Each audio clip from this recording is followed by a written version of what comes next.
that there's a lot to be learned. And some of it matters a whole lot. I think this stuff on video matters a ton.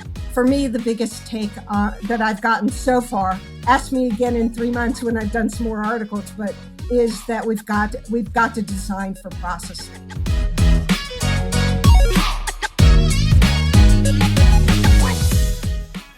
Good morning, good evening, good afternoon, wherever you are and wherever you're watching from. My name is Matt Pierce. I'm the host of the Visual Lounge, where we talk about using images and video in the workplace. Today, I am so excited to be able to bring to you Patti Shank. And Patti has been writing a series of articles about research that's happened around using video for learning. And this is such an important thing because we often talk about making videos, and I teach about making videos, and videos are such a great medium. But what does the research actually say to make them effective? So we're going to jump right in, and let me go ahead and introduce Patti here a little bit more. Patti Shank, PhD, is an internationally recognized workplace learning expert, instructional designer, researcher, and author. She is the author of Write Better Multiple Choice Questions to Assess Learning and Write and Organize for Deeper Learning, and other books. These books offer practical evidence-informed tactics for improving learning outcomes. She speaks regularly at training and learning technology conferences, and her website is pattishank.com. With that said, please help me welcome Patti Shank to the Visual Lounge. Hey, Patti.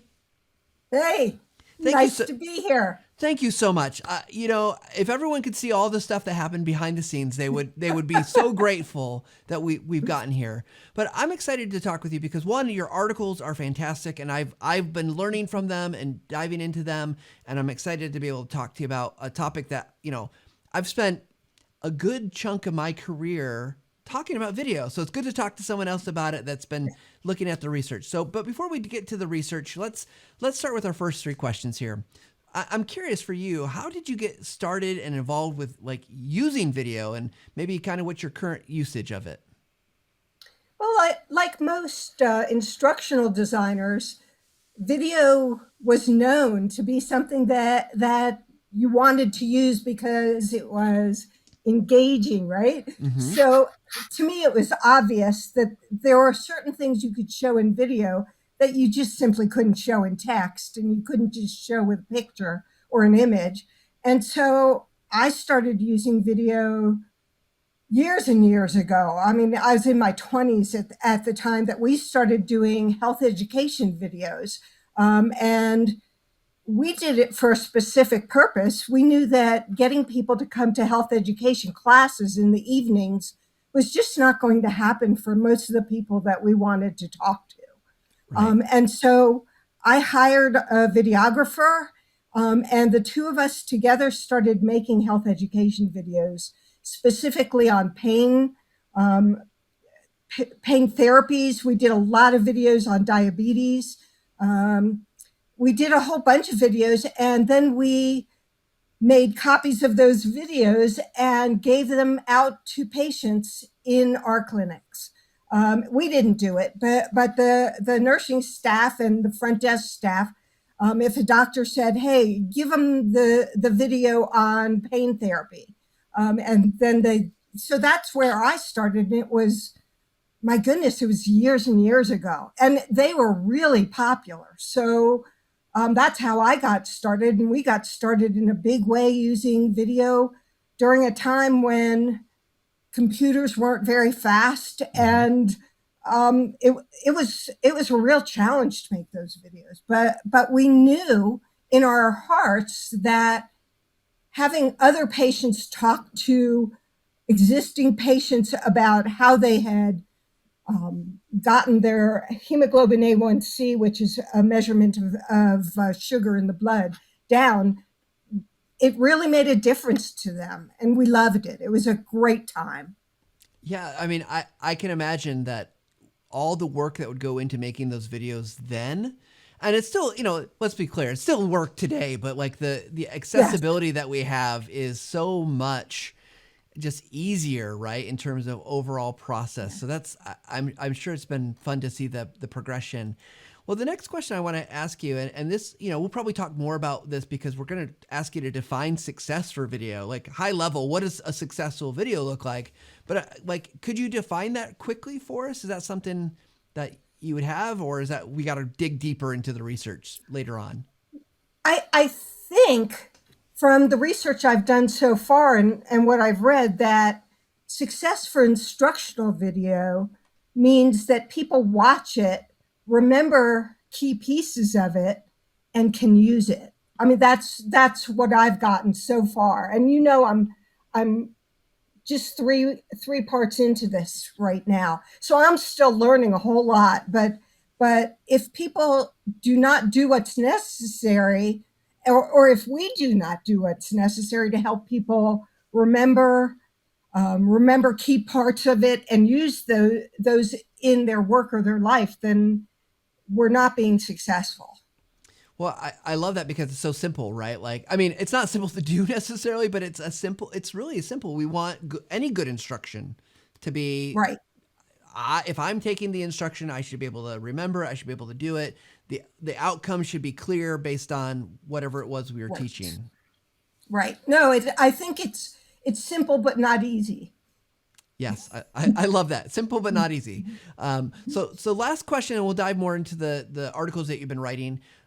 You, as you mentioned, you've been using video for a long time, and you've seen the shift. I know we even talked earlier that you still do videos for different projects and stuff. I do. If you could give a tip to maybe someone's out there trying to learn about making instructional video, what's one tip you'd give them to help improve their work with video? For me, it's been focus on a very specific area, because if we go video for instruction tends not to be very long, and we want to focus it on something where we can affect change for people. A lot of people just do a lot in 5 minutes, and video takes a lot of cognition. It requires a lot of effort to process. So we should figure out what it is that's most important and try to focus there. Yeah, I love that because I have seen, interestingly enough, a shift. We've gone kind of bimodal, right? Like people are going to super short, like we call it micro learning sometimes, or TikTok style videos. But I've also seen this kind of shift on the other side where like TechSmith runs a not, it's about every other year, every third year we'll do a study about like video viewer preferences, right? Like, and it's not like what works, it's more like what do people saying they prefer, which so it's self Right, reported. So it's a you got to take it with a grain of salt. But we've seen that slowly shift in the preference that people are looking at preferring longer videos. It was used to be right. 3 to 4 minutes was my consistent answer, but now it's like 4 to 7 or 4 to 9 minutes. But it really depends. Interesting. It really just depends on what they're trying to get out of it. So Right, it is interesting that I think but I love that, like, even in a 9 minute video, it should be focused, right? Let's focus right. on the one thing, not 12 things. Right. For instance, a video off of YouTube on how to replace a toilet. And I know a lot of people have learned how to do that because it's easy. It's easy to do. But if the person on that video is spending a lot of time talking about plumbing in general, you know, replacing a toilet is a very specific thing. It doesn't require that you know a whole lot about plumbing. Right. And so when I wanted to learn how to do that, I just kept going through videos until I found someone who said, "This is really a 4 step process. I'm going to show you these 4 steps." The 4 steps came up on the screen, and then he said, "Okay, step one. This is what we're doing," and I went back and did it. Not great, but second try was a charm. But I didn't want to be taught about. I just wanted to know how to do something. Now, in instructional video, sometimes that's a how-to video, right? And that's Mm-hmm. very specific. But when we're teaching concepts, obviously we may go further and we may go into more things, but we all want to focus it back to what is the main and important insight I want you to get from this. Yeah, and I love that example, right? Because we've all been there, and I where I see a lot of videos, especially how-to videos, where I get dissuaded from watching them is it's the cooking blog. It's the example I give, Right, right? Well, let me tell you about the history of the toilet and why this toilet in particular is really important to right, me. And it's like I don't care. I need right, to do right. this thing. But when you are talking, but if someone was interested in those deeper details, then that's a different video, and that would It is a different, you'd position it differently, right? So right, right. awesome. And I love that this person knew that this was a how-to video. So I'm going to break it into 4 parts, and you'll be able to follow along with me. Yeah, and nowhere to pause, so you can do the Right. step. Nowhere. Right. No need to pause. Yeah. Well, Patty, I want to dive in. Let's talk about your articles because you've got I think you're 3 parts in, and so tell us a little bit about the articles that you've been writing for e-learning industry. Right. So when I do a series of articles, I start by just reading, and it probably takes me, I don't know, 100 hours to just read through a bunch of stuff so I kind of get a picture in my mind of where I'm going. On this one, the picture in my mind started with, why would we use video?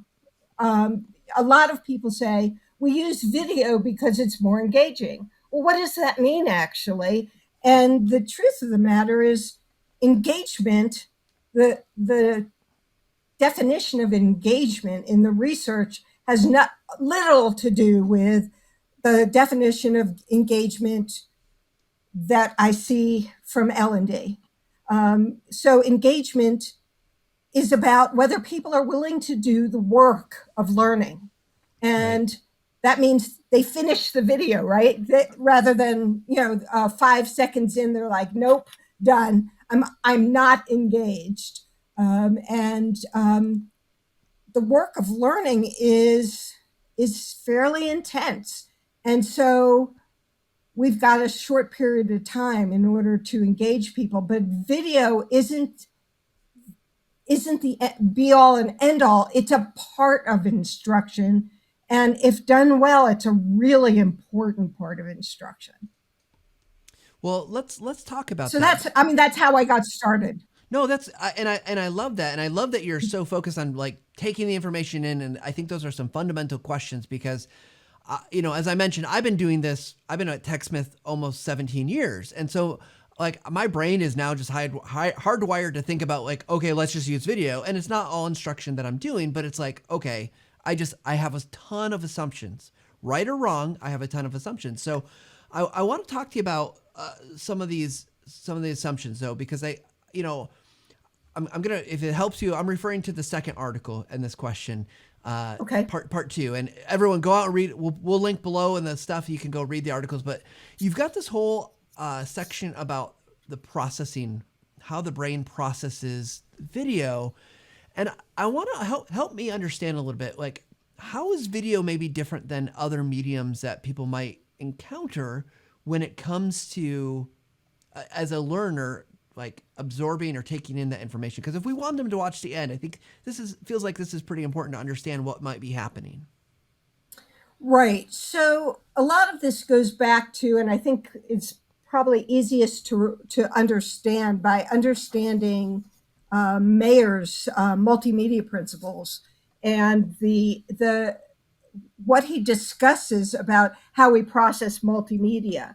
And there are some assumptions. There's three main assumptions there. One is the dual channel assumption, and that is that we process things that are images differently than we process things that are auditory. And if the auditory and the image are talking about the same thing and they're relevant to each other, then we process more easily by having the two together. If they're not, like for example, I'll give you an example of this one.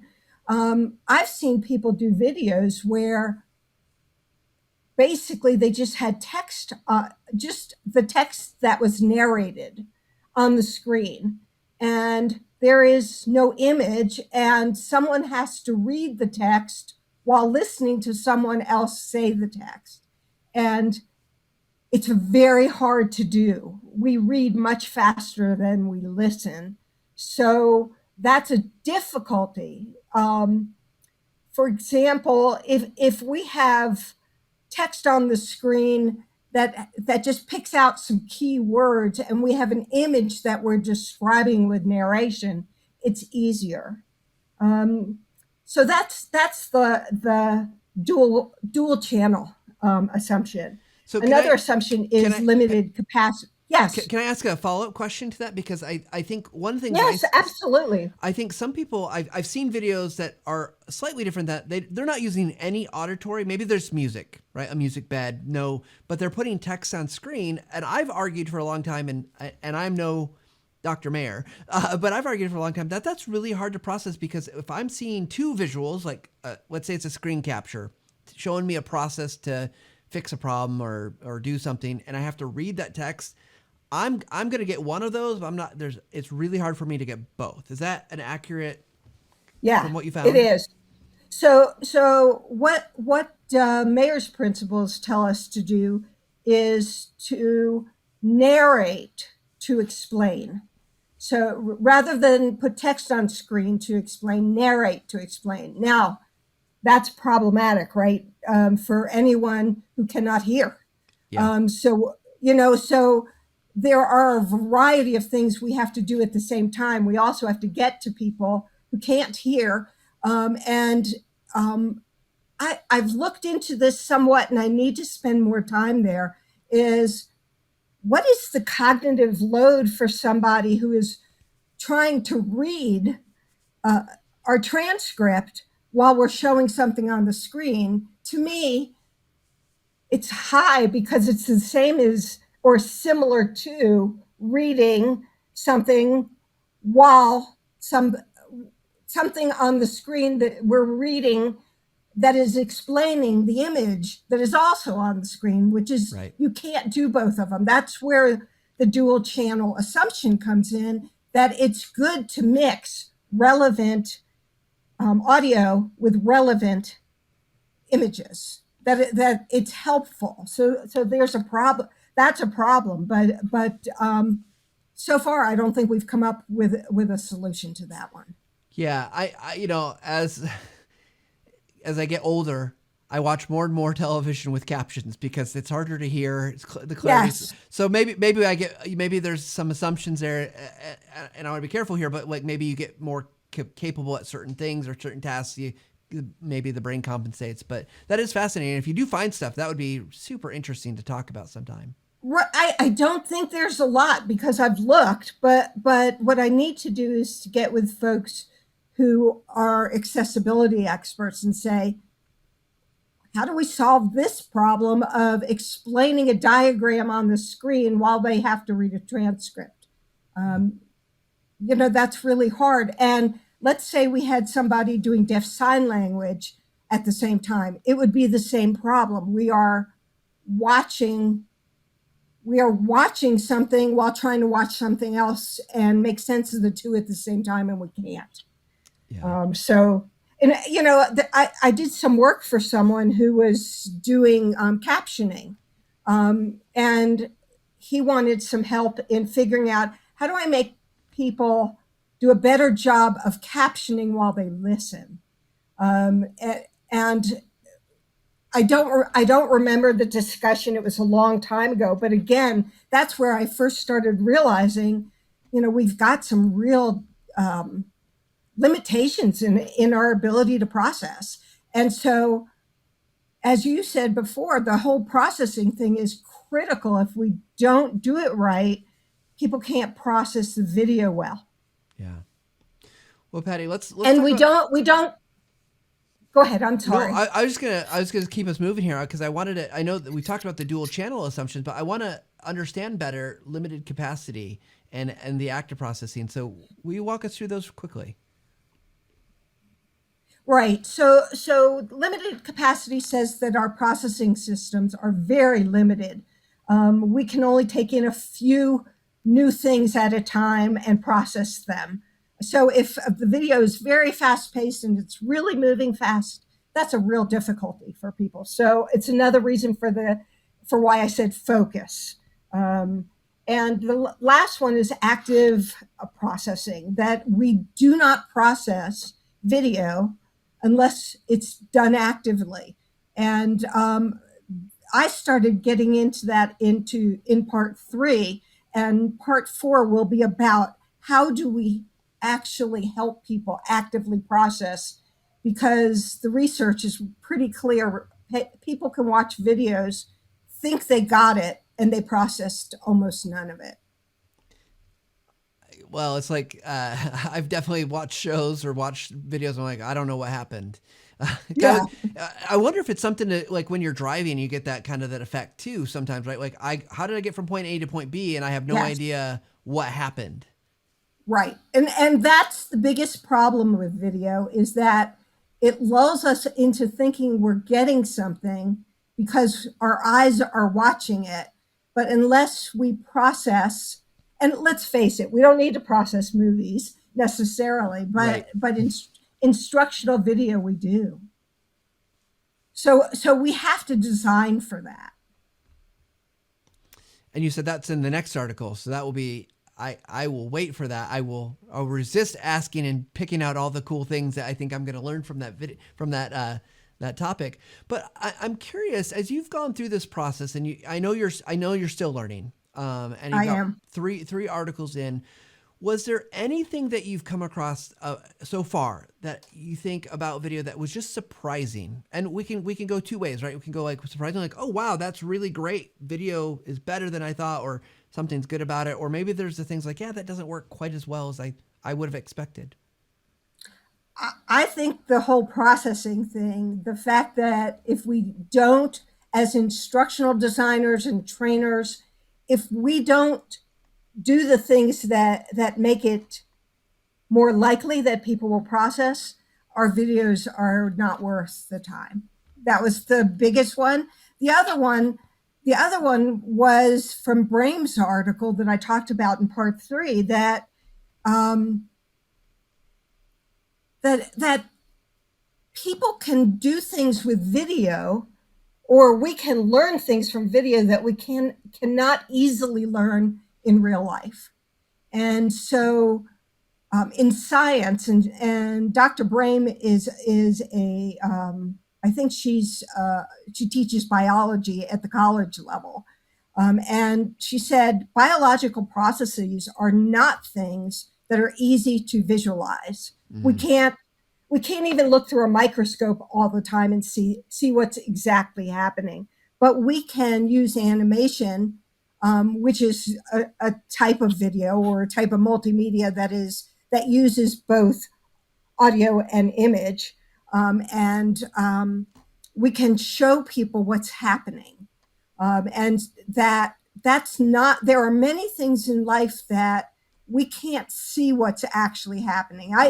For example, let's say I was doing a video about um, a manager giving feedback to her employee, and let's say the feedback is tense, and on a video we could show one person talking and the other person listening, and then the person listening talking, but we can put things on that video screen, like the person listening, we could put on the screen what she's actually hearing. Right. So we can show things that are not obvious and that are not easy to visualize. We can't visualize what someone's thinking, right? But we can make, by visualizing with words or a thought bubble or something like that, we can get to what's going on in their head while they're listening and the other person's talking. There's just loads of instances where we don't see what's really happening, and we can make what's really happening obvious on the screen. Yeah, well, as you talk about that idea, I love that. Like, yeah, you can't see what's in someone's head, but you could display that. But even I'm thinking in like the going back to the home improvement example, right? You had to replace a toilet. Like, you could show me a diagram, but if there's moving pieces or things in there that Right. it's like it's hard, and someone's not going to rip out their toilet to put it back in to show me in real life, probably. Right. And so this is a way that I can then see kind of all the pieces coming together with, like you got to press in this way, you got to turn this that way or whatever. So it seems like there's lots of that those details kind of they come together in a way that are just hard to recreate and hard to recreate over and over and over again. Where ideally a Right. video, hopefully, someone's getting that knowledge 1,000 times, 100,000 times, whatever it might Right. be. And that's another big surprise is that one of the biggest um, insights about how video can help us is by allowing people to review over and over at their leisure to let them decide. I saw that. I think I got it, but I want to see it again because I didn't see what he was doing when he was twisting the thing, Yeah. and so that was another major big thing that, yes, if you had asked me 20 years ago, is the fact that people can review video more than once a big deal? I would have said, well, I don't know that it's a big deal, but it's a good thing. And now I know it's a huge deal, which means one of the tactics that you and I need to follow is they must always have a player, and they must be able to stop, start, and replay. That's one of the massive ahas about good video is don't just play video. Let people decide what speed to play it at, when to stop it, when to rewind it, those sorts of things. Yeah, that's it's great insight, and it's not. I guess again, just my assumptions of the world as I take that advantage because I always have that. It seems like Right, because, right. but it actually leads kind of to where I wanted to go. I want to read a quote from one of your articles, and I want to talk about the quote. Because I think one of the places where you could lose that control is in other settings. We often think, I think we've been kind of talking generally, and on the show, we talk about kind of that web delivery, right? Where it's maybe asynchronous, you're not together with people. But so let me read the quote and we'll talk about it. It says, a recent systematic review on instructional videos shows that changing existing teaching methods to video led to small learning benefits. But adding video to existing teaching methods led to large learning benefits. This review suggests that videos typically isn't a better alternative to existing teaching models, but it can improve learning when added to existing worthwhile teaching methods. And I posted something on LinkedIn on this. I tagged you on it. You may have seen it, but it really struck me as like, okay, like obviously there's a place in this world for like this asynchronous web delivery. We're not together, but how powerful it could be to say, let's supplement or augment what we're doing in other spaces with video. And I wanted to get your thoughts on this and kind of what you're thinking from a kind of application standpoint and what would make that work well for anyone who might be thinking about doing that. Right. I think the whole basis of what's that? The word just left my head, where you have people watch videos and then they come to class to do things. Yeah, like a flipped Flip. classroom. Right, right. So I think that's the whole basis of flipped learning is that, and we started out here, right? So that video is not necessarily the best instructional medium. It's one medium that when used really well does a great job, but it's not, it doesn't stand alone. And so there are many times when I would look at people's courses and help them with what's needed for better learning than just a whole bunch of videos. And part of it is the processing. That's what this all came together for me in the processing is that we may not process that well while watching video, but we can make it so that people are invested in processing. because the activities that happen first and happen afterwards, or in the middle, where you stop a video and say, "What did you see?" That sort of thing. And I think back to the video that I was talking about, where a manager is giving her direct report some negative feedback, and hearing what's in her head, and then stopping the video and saying, "What did you hear her say, the manager say, that made the direct report, the staff member, have those thoughts?" And it may be that she didn't say anything. It's just that people don't do well with negative feedback. So what do we do about that? So that we add processing into our videos, and so that people have to think about what they just saw, or they may say, "Let me see it again." That sort of thing. That's one of the biggest ahas I got, that the processing is the instruction. Yeah, I love that. And I'm terrible because I cannot remember which research study I read, but I remember reading at one point, and bad on me because I should have this up and ready to quote, right? Like, cite the I source. understand. But it talked about the idea of pausing in a particular study that asked the learner to watch the video, and they'd pause at certain points and ask them to stop the video, and then like either take notes or do something Yes. along the line of like where they were cognitively kind of thinking about what they just viewed. And it might be middle of the video, it might be 3/4 in, it might be someplace anywhere along the way, and just how the powerful impact it had on those learners. And I love this, and I've talked about this in different sessions I've given, only because I love the simplicity of it, right? Like, it's not a hard, like, you don't need any fancy technology. Now you got to assume that the learner is going to stop, because it's like the video is just running. They need to pause, but it's just so I love what you're saying about processing, that we can't just serve up the video and expect the learning will happen, right? We need to engage them, and it's on either the bookends of that, or the video is part of some other bigger process, even if it's asynchronous, right? Like, watch the video and then what? Right. There has to be a follow-on. There has to be an activity.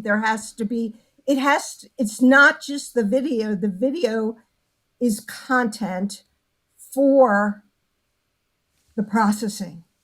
And so we have to build our videos specifically so that the major insights we want people to get are gotten through whatever activities we're going to do with that video.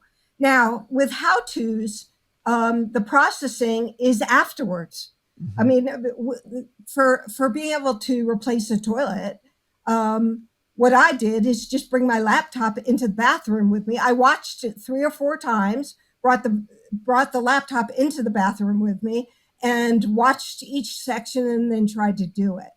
And so that's self-learning, right? I needed to be able to do X, and so I used the video to show me how to do X. So I was processing, or I wouldn't have been able to do it. But there's lots of things, like if you want to learn a new crochet stitch, or you want to be able to cook something, or you want to know the best way to do sit-ups. The processing is going to come out afterwards, right? It's going to come by you doing what you saw. But in many things that we're teaching people, we're teaching them a lot, and they can't necessarily process it all at once. So we have to help them with that. So, Patti, my brain is whirling, right? I got so many. I'm here. Got so many good ideas and thoughts here. Before we go into our speed round questions, I want to ask you. I mean, you've been in industry for quite a while. You've seen video kind of rise and come, and you've seen all the other trends and things that have happened through the years. I'm curious, what are the mistakes you think people are currently making? Obviously, we talked a lot about they're not giving time for processing. Anything else you see that you think that's really maybe hindering folks in Yeah. learning and development from being really effective with their video creation and their video usage? Um, yeah, I do see those things. Probably the biggest one, the one that happens the most often, is background music. In the background behind someone talking, so you've got two audio inputs coming in that people are trying to process at the same time. It's not possible for, if someone's listening to narration and watching the screen, those two go together. The, the background music doesn't necessarily, unless you've got, let's say you've got background music that has I don't know, the sound of water going over a cliff, and you're talking about waterfalls, that Mm. sort of thing. So it's part of it. I see way too much and way too loud and um, audio going behind, and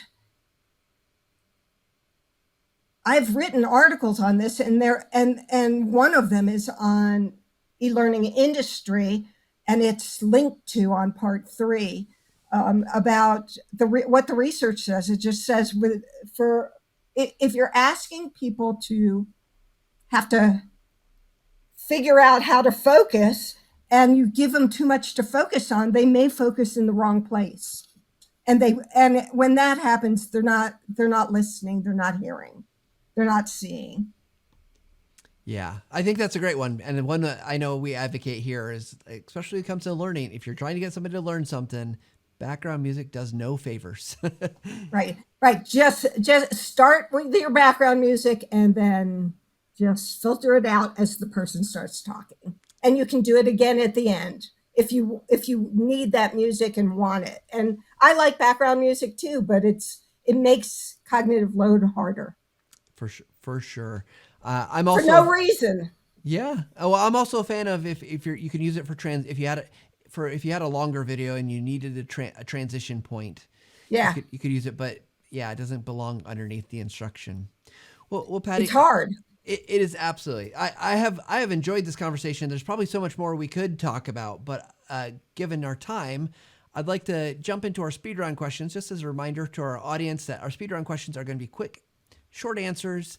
So we're going to play a little stinger video here, and then we're going to jump into those. So here we go. See, I did that whole transition piece just so I could transition with some music, right? That's great. All right, Patty. So here's what we've got here. We've got our dice cam, the TechSmith dice cam. I got a 12-sided die. We are going to roll the die here and see what questions to ask you for these questions. All right, we get a 2. Okay, so Patty, I think this is going to be interesting because you put a lot of time and effort into trying to learn about video, but also just your career of learning about instruction Sure. and all those things. Sometime we should talk about questions and answers, and that's a different show though, because it doesn't quite fit with this topic. But how did you become and I know master is kind of a, like you wouldn't consider yourself an expert necessarily, but how'd you get to this point where you're able to take not only the stuff about video, but in general, so you could take it and digest it and be able to help other people to understand it? I just think it's a personal quality of curiosity. I want to know everything there is to know about everything. Clearly, that's impossible, but um, I don't think there's any surprise. It's just, reading, putting things together, thinking about how things work. It's just part of who I am. Well, we are glad that is part of who you are because we benefit so greatly from it. So let's go to our next question. Thank you. Here. Number 11. Okay, this is a great one, I think. You have a ton of resources available that I know you look at. What if you could tell people to go and look at one resource that you think everyone in our industry should know about? What is that one resource you think you would point people to? I know there's probably 20 of them. Well, it's just a bunch of Right. There's just a bunch of people. Clark Quinn, Will Tallheimer, Miriam Nealon. Look, I got interested in research many years ago when I realized that some of the things that I was doing were making it harder for people to learn. And we can't do that, right? It's hard enough for people to learn. So I got interested in that, and I started following the research whisperers, I call us, and just people who are really interested in what works.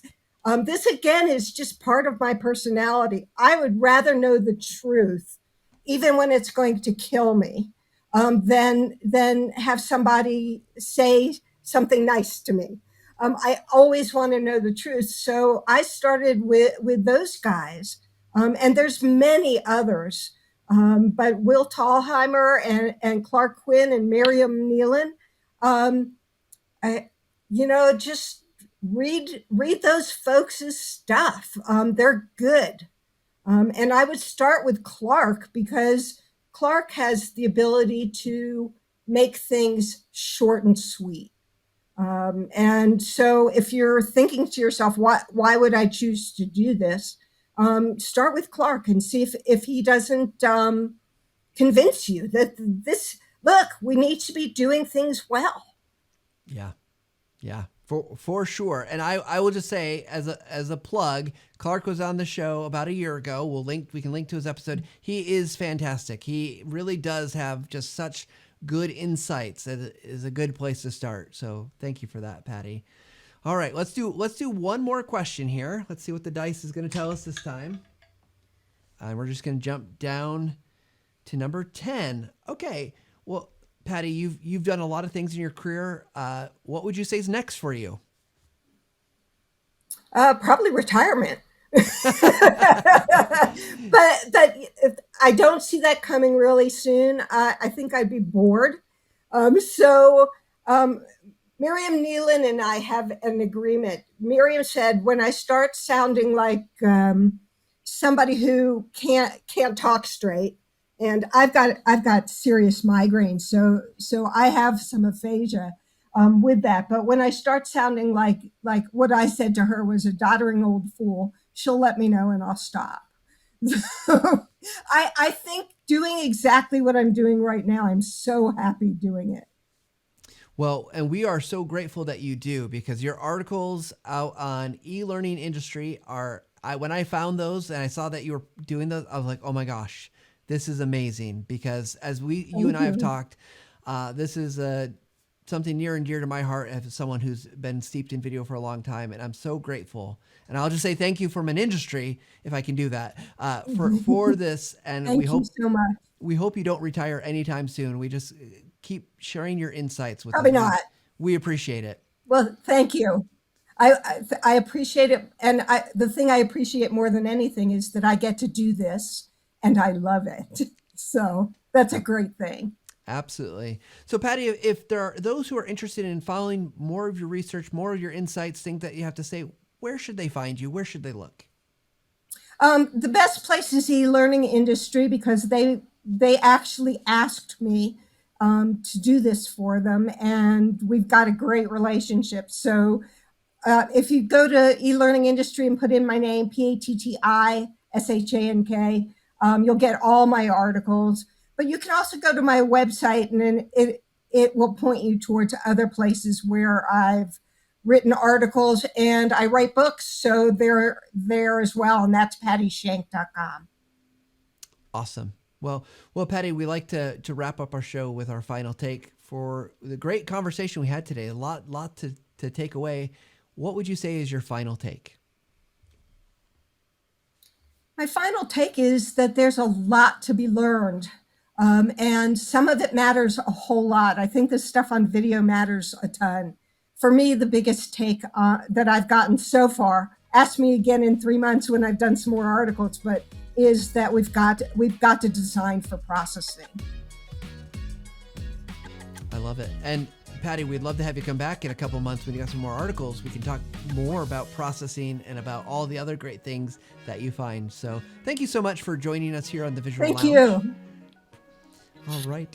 Thank you, everybody, for tuning in. I hope you've gotten some great ideas. Go check out Patti's articles because they are really in-depth. There's really great information. And I love That is someone who's written a book about asking questions. She asks questions at the end of every article so you can quiz yourself and see, did you process and take away from the article? So go check those out. You can find them. Just go eLearningindustry.com.